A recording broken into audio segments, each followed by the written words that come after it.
అలేఖ్య శ్రీకర్లు పొద్దుననగా బయటికి వెళ్ళారు. ఇంకా రాలేదని చెప్పేసి నిహారిక, లావణ్య, వసంత, పెద్దిరాజు అందరూ కూడా ఎదురు చూస్తూ ఉంటారు.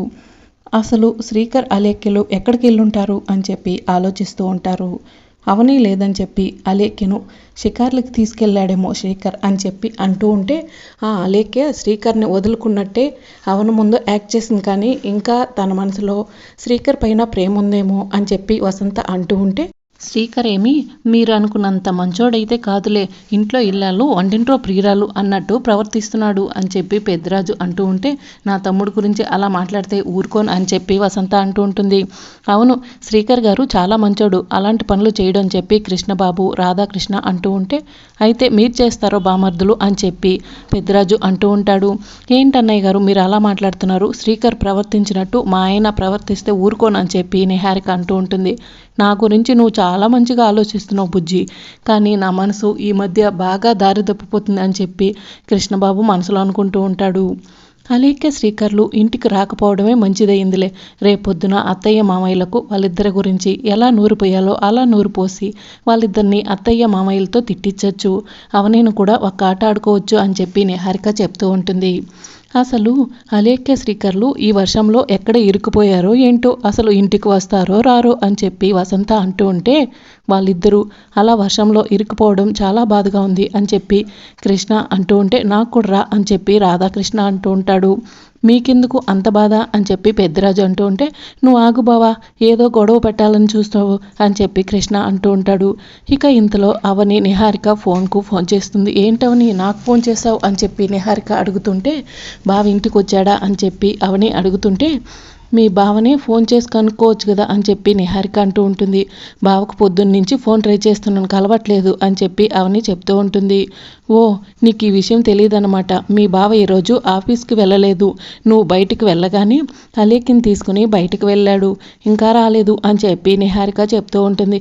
ఇక అవని ఒకసారిగా షాక్ అవుతుంది. ఏంటవని ఏం మాట్లాడటం లేదు, టెన్షన్ పడుతున్నావా అని చెప్పి నిహారిక అంటూ ఉంటే, బావ అలేకే ఎక్కడో వర్షంలో ఇరికిపోయింటారు, వాళ్ళే వర్షం తగ్గగానే వచ్చేస్తారులే అని చెప్పి అవని ఫోన్ కట్ చేస్తుంది. అవని చాలా తెలివిగా ప్రవర్తించింది కదా, టెన్షన్ లేనట్టు మాట్లాడింది కదా, కానీ అవని గుండెల్లో చాలా భయం ఉంది అని చెప్పి నిహారిక అంటూ ఉంటుంటుంది. ఇక అవని టెన్షన్ పడుతుంట రూమ్లోకి వెళ్తుంది. బావ ఎక్కడికి వెళ్ళుంటాడు అని చెప్పి ఆలోచిస్తూ ఉంటుంది. ఇక నిహారిక చెప్పిన మాటలు గుర్తు తెచ్చుకుంటూ ఉంటుంది. ఇక అప్పుడు సుజాత వచ్చి, నువ్వు ఎందుకు టెన్షన్ పడుతున్నావో నాకు అర్థమైంది, అయినా శ్రీకర్ నీ పర్మిషన్ తీసుకోకుండా అలేఖ్యను ఎలా బయటికి తీసుకెళ్ళాడు అని చెప్పి సుజాత అడుగుతుంటుంది. ఏంటక్క నీ గొడవ అని చెప్పి అవని అంటూ ఉంటే, నువ్వు పైకి కనిపించకపోయిన లోపల ఆందోళన పడుతున్నట్టు నాకు అర్థమవుతుందని అని సుజాత అంటూ ఉంటే, అవును ఆందోళన పడుతున్నాను, నన్ను ఇంకా చిరాకు పెట్టకక్క అని చెప్పి అవని చెప్తూ ఉంటుంది. బావ అలేఖ్య ఎక్కడో వర్షంలో చిక్కుకుపోయింటారు, అందుకే ఫోన్ చేయలేదేమో అని చెప్పి అవన్నీ చెప్తూ ఉంటే, వర్షం స్టార్ట్ అయింది రాత్రి అయిన దగ్గర నుంచి పగలంతా కూడా నీతో ఫోన్ చేయకుండా మెసేజ్ చేయకుండా శ్రీకర్ ఎక్కడ పెత్తనాలు చేస్తున్నట్టు అని చెప్పి సుజాత అంటూ ఉంటే, ట్రాఫిక్లో ఉండుంటాడు లేక అరవకుండా పడుకో అని చెప్పి అవని వెళ్ళి బాధపడుతూ పడుకుంటుంది. నా చెల్లెల జీవితం ఏమైపోతుందని నాకు బాధగా ఉందని చెప్పి సుజాత మనసులో అనుకుంటూ ఉంటుంది. ఇక సుజాత కూడా అవని పక్కనే పడుకుంటుంది. ఇక మరోవైపు అలేఖ్య శ్రీకర్కి పాలు కలుపుకుని వస్తుంది. శ్రీకర్ పాలు తాగేసి, ఈ నైటు వర్షం తగ్గేలా లేదు, అవనికి సుజాత గారికి ఫోన్ ట్రై చేస్తున్నాను కలవట్లేదు, క్యాబ్ కూడా రావట్లేదు, క్యాబ్ బుక్ చేసి చూశాను అని చెప్పి అలేఖ్యకు చెప్తూ ఉంటే, ఈ నైట్కి ఇక్కడే ఉండిపోదామా అని చెప్పి అలేఖ్యను అడుగుతుంటే, సరే శ్రీకర్ గారు అని చెప్పి అలేఖ్య అంటుంది. సరే పద నీకు రూమ్ చూపిస్తానని చెప్పి శ్రీకర్ బెడ్రూమ్లోకి తీసుకెళ్తాడు. ఇదిగో నువ్వు ఇక్కడ పడుకో, పక్క రూమ్లో నేను పడుకుంటానని చెప్పి శ్రీకర్ చెప్తూ ఉంటే, అమ్మో నాకు ఒంటరిగా పడుకోవడం అంటే భయమండి అని చెప్పి అలేఖ్య చెప్తూ ఉంటుంది. పర్వాలేదు పక్క రూమే కదా అని చెప్పి శ్రీకర్ వెళ్ళబోతూ ఉంటే, ఒక్కసారిగా ఉరమటంతో ఆ ఉరుము సౌండ్కి అలేఖ్య భయపడి శ్రీకర్ని హగ్ చేసుకుంటుంది. సారీ శ్రీకర్ గారు, నేను వర్షం ఉరుములు మెరుపులు అంటే చాలా భయం అని చెప్పి అలేఖ్య చెప్తూ ఉంటుంది. సరే ఒక పని చేద్దాం, నువ్వు ఈ రూమ్లో పడుకో, నీకు ఎదురుగా హాల్లో నేను పడుకుంటాను అని చెప్పి శ్రీకర్ చెప్తుంటాడు. సరే శ్రీకర్ గారు అని చెప్పి అలేఖ్య అంటుంది. సరే ఒక పని చేద్దాం, నా దగ్గర ఈ ట్యాబ్లెట్స్ ఉన్నాయి, ఇవి వేసుకుంటే కనుక ప్రశాంతంగా నిద్రపడుతుంది అని చెప్పి తన బ్యాగ్లోంచి ట్యాబ్లెట్స్ తీయగానే ఏంటి ఆ ట్యాబ్లెట్స్ అని చెప్పి శ్రీకర్ అడుగుతుంటే ఇవి స్లీపింగ్ పిల్స్ అని, నిద్ర బాగా పడతాయి అని చెప్పి అలేక చెప్తూ ఉంటుంది. వీటికి ఎందుకు అలవాటు పడ్డావు అని చెప్పి శ్రీకర్ అడుగుతుంటే నిజం చెప్పమంటారా అని చెప్పి అలేక అంటుంది. ఏంటో చెప్పు అని చెప్పి శ్రీకర్ అంటూ ఉంటే ఏం లేదండి, మిమ్మల్ని గుర్తు తెచ్చుకుని నేను ఒక గదిలో 15 సంవత్సరాలు ఉన్నాను కదా, అప్పుడు మీ ఆలోచనలతో నాకు నిద్ర సరిగ్గా పట్టేది కాదు, ఆ టైంలో వీటిని అడిక్ట్ అయిపోయినాను, వీటిని ఎంత మాందాం అనుకున్నా కూడా మానలేకపోతున్నాను అని చెప్పి అలేకే చెప్తూ ఉంటుంది. సరే అండి, నేను ఈ ట్యాబ్లెట్స్ వేసుకుని పడుకుంటాను, అప్పుడు నాకు భయం ఉండదు అని చెప్పి అలేకే ట్యాబ్లెట్స్ వేసుకుంటుంది. సరే శ్రీకర్ గారు మీరు వెళ్ళి పడుకోండి అని చెప్పి అలేకే చెప్పడంతో ఈ సిచ్యువేషన్ చూస్తుంటే నాకు కూడా నిద్ర వచ్చేలా లేదు, నాకు కూడా ఒక 2 ట్యాబ్లెట్లు ఇవ్వండి అని చెప్పి శ్రీకర్ అలేక దగ్గర ట్యాబ్లెట్ తీసుకుని శ్రీకర్ కూడా ట్యాబ్లెట్స్ వేసుకుని మీరు బెడ్రూమ్లో పడుకోండి, నేను హాల్లో పడుకుంటాను అని చెప్పి శ్రీకర్ వెళ్ళిపోతాడు. ఇక ఇద్దరు కూడా ఎవరు తీరని వారు నిద్రపోతూ ఉంటారు. సడన్గా ఉరుములు మెరుపులు సౌండ్కి శ్రీకర్కి మెలకు వస్తుంది. ఇక అటు పక్కకు చూసేసరికి అలేఖ్య ప్లేస్లో అవని కనిపిస్తూ ఉంటుంది. అవని అని చెప్పి శ్రీకర్ చాలా ప్రేమగా అలేఖ్య దగ్గరికి వెళ్ళి అలేఖ్యకు ముద్దు పెట్టడానికి ట్రై చేస్తూ ఉంటాడు. ఇక ఇంతలో అవని నిద్రలోంచి గట్టిగా లేచి బావా అని చెప్పి గట్టిగా అరుస్తుంది. అవని పక్కన ఉన్న సుజాత కూడా లేచి కూర్చుని ఏమైంది అవని అని చెప్పి అడుగుతూ ఉంటుంది. ఏదో పీడకల వచ్చిందక్క అని చెప్పి అవని చెప్తూ ఉంటుంది. నీ జీవితం గురించి నువ్వు మంచి మంచి కళ్ళు కంటుంటే నీకేమో పీడకళ్ళు వస్తున్నాయి, శ్రీకర్ గారి గురించేనా అని సుజాత అడుగుతుంటే అవునక్క అని చెప్పి అవని చెప్తుంది. నువ్వేం కంగారు పడకు అని చెప్పి సుజాత చెప్తూ ఉంటే ఎలాంటి వాడైనా సరే కొన్ని పరిస్థితుల్లో మారిపోతాడు, నీ శ్రీకర్ కూడా అంతే, నువ్వు శ్రీరామచంద్రుడు అనుకుంటున్నావు, కానీ రేపు ఉదయం నీతో పాటు నేను కూడా మీ ఇంటికి వస్తాను, శ్రీకర్ని నిలదీస్తాను, నా చెల్లెలు ఎందుకు ఇబ్బంది పెడతావు అడుగుతాను అని చెప్పి సుజాత అంటూ ఉంటే నా బావ చాలా మంచివాడు, నా బావ ఏమనద్దక్క అని చెప్పి అవనే అంటుంది. నువ్వేమో నా బావ మంచివాడు అంటావు, కానీ ఆ శ్రీకర్ ఏమో నీకు చెప్పా పట్టుకుంటా ఎక్కడ వెళ్ళాడో తెలియట్లేదు, నువ్వేమో ఇక్కడ టెన్షన్ పడుతున్నావు అని చెప్పి సుజాత బాధపడుతూ ఉంటుంది. సరే నువ్వేం బాధపడకు, శ్రీకర్ మంచోడని నువ్వు నమ్ముతున్నావు కదా అని చెప్పి సుజాత అంటూ ఉంటే నా బావ మంచోడే, కానీ ఆ జంగమదేవర వారి మాటలు గుర్తుకొస్తుంటే భయమేస్తుంది అక్క అని చెప్పి అవని అంటుంటుంది. కంగారు పడక అవని, ప్రశాంతంగా పడుకో అని చెప్పి సుజాత చెప్పడంతో ఇక అవని నిద్రపోతుంది. ఇక మరోవైపు శ్రీకర్ వాళ్ళు ఇంటికి బయలుదేరుతారు. అదే టైంలో నేహారిక వసంత మాట్లాడుకుంటూ ఉంటారు. పక్కనే పెద్దిరాజు కృష్ణబాబు కూడా ఉంటారు. నిన్ననగా వెళ్ళిన అలేఖ్య శ్రీకర్ అవనిలో ఇంతవరకు రాలేదు, ఎక్కడ ఉన్నారో ఏమిటో అని చెప్పి నిహారిక అంటూ ఉంటుంది. వాళ్ళు ఎక్కడన్నా ఉండనివ్వండి, అత్తయ్య మామయ్య పూజ చేసుకుని బయటకు రాగానే వాళ్ళపై ఉన్నవి లేనివి అన్నీ కూడా ఎక్కించాలి అని చెప్పి నిహారిక చెప్తూ ఉంటుంది. అవును, కొండ కింద ఎంత మంట పెడితే అంత మంచిది అని చెప్పి వసంత అంటూ ఉంటుంది. ఎక్కువగా మంట పెడితే మాడిపోతుంది అని చెప్పి పెద్దరాజు అంటుంటే మాడిపోయినప్పుడు దించుకోవడం మాకు తెలుసులే అని చెప్పి అయినా మాడిపోతే అవని జీవితమే కదా మాడిపోయేదని వసంత అంటూ ఉంటుంది. అవును, లావణ్యక్క రాధాకృష్ణ బావ ఎక్కడ అని చెప్పి నిహారిక అడుగుతుంటే లావణ్యక్క ఏదో పనుందని రాధాకృష్ణ తీసుకుని బయటికి వెళ్ళింది. పాపం రాత్రి ఇద్దరు అల్లుళ్ళు నిద్ర కొడిపోకుండా కంట్లో ఒత్తులేసుకుని ఎదురు చూశారని చెప్పి పెద్దరాజు అంటూ ఉంటాడు. ఆగు బావ, నువ్వు అనవసరంగా గొడవ పెట్టాలని చూస్తావని కృష్ణబాబు అంటుంటాడు. ఇక మరోవైపు వేదవతి దేవుడికి నమస్కారం చేసుకుని దేవుడి దగ్గర పాట పాడి బయటకు వస్తుంది. ఏంటి అందరూ కూడా పొద్దున్నే మీటింగ్ వేశారు అని అడుగుతూ ఉంటుంది. ఏం లేదు అత్తయ్య, నిన్ననగా అవని శ్రీకర్ అలేఖ్య బయటకు వెళ్ళారు, ఇంతవరకు రాలేదు, అది కూడా అవనేమో సుజాత గారి ఇంటికి వెళ్ళింది, అలేఖ్య శ్రీకర్లు మాత్రమే బయటకు వెళ్ళారు అని చెప్పి నిహారిక అంటూ ఉంటే వేదవతి టెన్షన్ పడుతూ ఉంటుంది.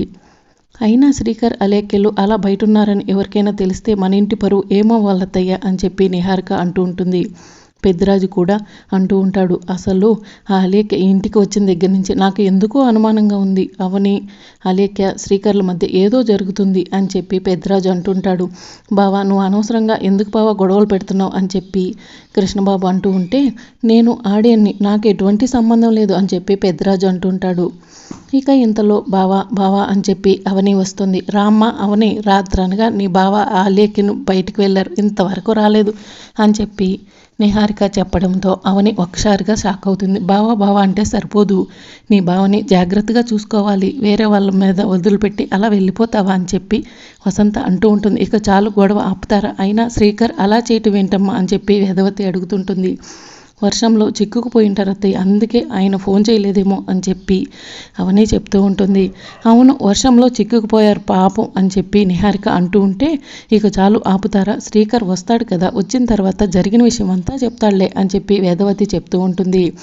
అమ్మ అవని ఒక్కసారి శ్రీకర్కి ఫోన్ చేయి అని చెప్పి వేదవతి చెప్తూ ఉంటే, రాత్రంతా ట్రై చేస్తూనే ఉన్నా, నాకై కలవట్లేదు అని చెప్పి అవని చెప్తూ ఉంటుంది. ఇక ఇంతలో అలేఖ్య శ్రీకర్ వేదవతి ఇంటి దగ్గర కారు దిగుతారు. రాత్రంతా మనం ఇంటికి రాలేదు, గెస్ట్ హౌస్లో ఉన్నాము, ఇప్పుడు ఇంట్లో వాళ్ళు ఎలా ఆలోచిస్తున్నారో ఏంటో అని చెప్పి శ్రీకర్ అలేఖ్యతో అంటూ ఉంటాడు. రాత్రి మన మధ్య అలా జరిగి ఉండకూడదు, నాకు చాలా గిల్టీగా ఉంది అని చెప్పి అలేఖ్య చెప్తూ ఉంటే, నాకు కూడా అలానే ఉంది, కానీ జరిగిపోయిన విషయాన్ని గుర్తు తెచ్చుకోవడం అనవసరం కదా అని చెప్పి శ్రీకర్ అంటాడు. పద లోపలికి వెళ్దామని శ్రీకర్ అలేఖ్యని తీసుకుని లోపలికి వెళ్తాడు. అదిగో వస్తున్నారు శ్రీకర్ అలేఖ్యలు అని చెప్పి పెద్దరాజు అంటూ ఉంటే, బావా రాత్రంతా ఎక్కడికి వెళ్ళావు, ఫోన్ కలవట్లేదు అని చెప్పి అవని అంటూ ఉంటుంది. అవునరా శ్రీకర్, అలేఖ్యని తీసుకుని రాత్రంతా ఎక్కడికి వెళ్ళావు అని చెప్పి వసంత అడుగుతూ ఉంటుంది. తొందరగా సమాధానం చెప్పు బావా, ఈ ఇంట్లో ప్రతి ఒక్కరూ నీ గురించి ఏదోలో మాట్లాడుతుంటే నా మనసు చాలా బాధపడుతుంది అని చెప్పి అవని అంటూ ఉంటుంది. నువ్వు ఎక్కడికి వెళ్తున్నావు కూడా అవనికి ఫోన్ చేసి చెప్తావు కదా, ఎక్కడికి వెళ్ళావు చెప్పు అని చెప్పి వేదవతి అంటూ ఉంటే, అమ్మ రుద్రాణి గారు కోమాలో నుంచి బయటకు వచ్చారని హాస్పిటల్ నుంచి ఫోన్ వచ్చింది, అలేఖ్య అక్కడ దించమని అడిగింది, అందుకే అలేఖ్యతో పాటు కలిసి హాస్పిటల్కి వెళ్ళాను. రుద్రాణి గారు మాతో మాట్లాడుతూ కోమాలోకి వెళ్ళారు, కాసేపు వెయిట్ చేస్తే కనుక స్పృహలోకి వస్తుందని అమ్మని చెప్పి హాస్పిటల్లో వెయిట్ చేశాను అని చెప్పి శ్రీకర్ చెప్తూ ఉంటే, మిగతా విషయం నేను చెప్తాను శ్రీకర్ గారు అని చెప్పి అలేఖ్య అంటుంది. ఏంటో చెప్పమ్మా అని చెప్పి వేదవతి అడుగుతుంటే, ఇక మా అమ్మ స్పృహలోకి వస్తుంది అని చెప్పి వెయిట్ చేసి అక్కడే వెయిటింగ్ హాల్లో నిద్రపోయామండి అని చెప్పి అలేఖ్య చెప్తూ ఉంటే, అయితే ఒక ఫోన్ చేసి చెప్పొచ్చు కదా, కనీసం వర్షంలో రావడానికి ఇబ్బంది పడటానికి అక్కడ ఏముంది, కారే కదా అని చెప్పి పెద్దరాజు అంటూ ఉంటే, అప్పటికే కారు స్టార్ట్ చేసి చూసామండి, అయినా కూడా కారు పనిచేయలేదు, అందుకే వెయిటింగ్ హాల్లోనే నిద్రపోయాం హాస్పిటల్లో అని చెప్పి అలేఖ్య చెప్తూ ఉంటుంది. మీరు చెప్పే మాటలు నమ్మశక్యంగా లేవే అని చెప్పి పెద్దరాజు అంటూ ఉంటే, అమ్మ అసలు ఏం జరిగిందంటే అని చెప్పి శ్రీకర్ అంటూ చెప్పబోతూ ఉంటే, నేను చెప్తున్నాను కదా శ్రీకర్ గారు అని అలేఖ్య అంటుంది. ఇప్పటికైనా అర్థమైంది కదా, నా బావ ఏ తప్పు చేయలేదని నోటికొచ్చినట్టు మాట్లాడారు, ఒకరి గురించి మాట్లాడేటప్పుడు ఎంత జాగ్రత్తగా మాట్లాడాలో మీకు అర్థమవుతుందా అని చెప్పి అవని అంటూ ఉంటుంది. మీ అందరూ డౌట్స్ క్లియర్ అయ్యాయి కదా, వెళ్ళండి అని చెప్పి వేదవతి చెప్పడంతో అందరూ కూడా వెళ్ళిపోతారు. ఇక అవని టెన్షన్ పడుతూ ఉంటే అలేఖ్య అవని దగ్గరికి వెళ్ళి, అక్క వీళ్ళందరి మాటలు నిన్ను నొచ్చుకున్నాయని నాకు అర్థమైంది, నా వల్లే ఇదంతా జరిగింది, సారీ అక్క అని చెప్పి అలేఖ్య చెప్తూ ఉంటే, ఇదంతా నీ వల్ల జరగలేదు, లేదులే అలేఖ్య వెళ్ళి ఫ్రెష్ అవ్వు అని చెప్పి అవని చెప్పడంతో అలేఖ్య వెళ్ళిపోతుంది. ఇక అవని శ్రీకర్ని హగ్ చేసుకుని, బావా వీళ్ళందరూ మాట్లాడుతుంటే నాకు చాలా భయం అనిపించింది అని చెప్పి ఏడుస్తూ ఉంటే, నువ్వేం బాధపడకు అవని, నువ్వు రూమ్లోకి వెళ్ళు, నేను కారులో ఫోన్ మర్చిపోయాను తీసుకుని వస్తానని చెప్పి శ్రీకర్ అంటాడు. అలేఖ్య ఎందుకు అబద్ధం చెప్పింది అని చెప్పి శ్రీకర్ ఆలోచిస్తూ ఉంటాడు. మరి రాబోయే ఎపిసోడ్లో ఏం జరుగుతుందో తెలుసుకుంటే ఛానల్ సబ్స్క్రైబ్ చేసుకోండి.